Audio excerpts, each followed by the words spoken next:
The on-farm food safety program is directed more towards food safety and deals a lot with different medications in the feed and or water, and just making sure there's no drug residues in the meat that you consume.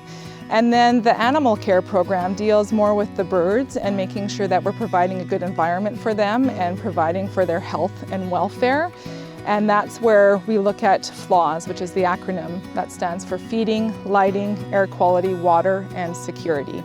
So with the feeding programs, farmers work with nutritionists to make sure they're providing broilers with a high quality feed that meets their growing requirements.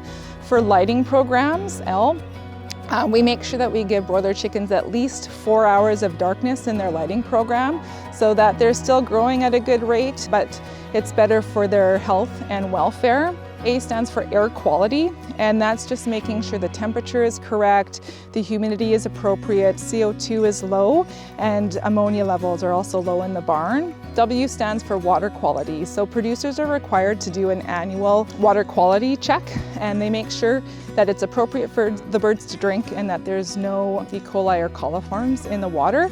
If their test results do come back with some small levels, they are required to implement an action plan to correct that, and that's important. And then S is for security. So one of the things while we're here and standing outside the barn is that producers have different zones on their farm.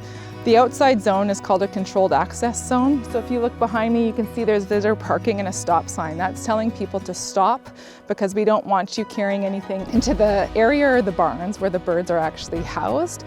And then once you go inside the barn, we're usually suited up, so most of our surfaces are all covered. Generally, we would wear a mask in the barn as well.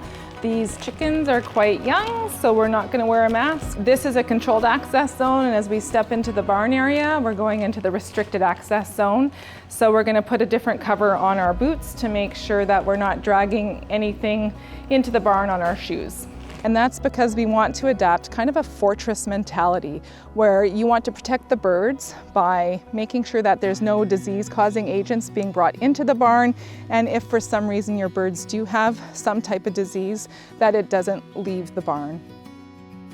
Another key component of the animal care program is monitoring the stocking density that producers have birds in their barn. They're required to have enough feed and watering space and growth space for the birds. So if they have a higher stocking density, they need to provide more water drinkers and more feeders so that the birds have easy access to feed and water during the production cycle. My daily routine to ensure bird health and bird happiness is to monitor the birds at least at a minimum twice daily.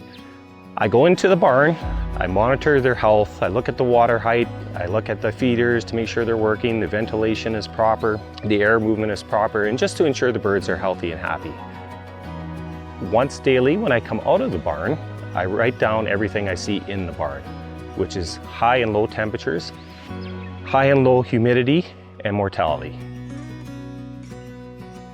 So something pretty important to point out actually is for bird safety, for the health of the birds, we have a standby backup generator. So if the power goes out for any length of time, this thing will actually kick on within 5 seconds. So the birds are never, ever without feed, water, fans, all the things that are essential to life and their health. So chicken farmers can either mill their own feed on farm, in which case it's generally a mash form feed. Cameron buys feed from a commercial mill. So when chicks are placed on farm, you can see that they're fed a crumble. So this is kind of like the full meal deal for chickens. It incorporates some cereal grains and protein and their vitamins and minerals all in one form. The particle size is small because the birds are small. So as they get older, this will be transitioned into a shorter pellet and then to a larger pellet when they're on their finisher feed.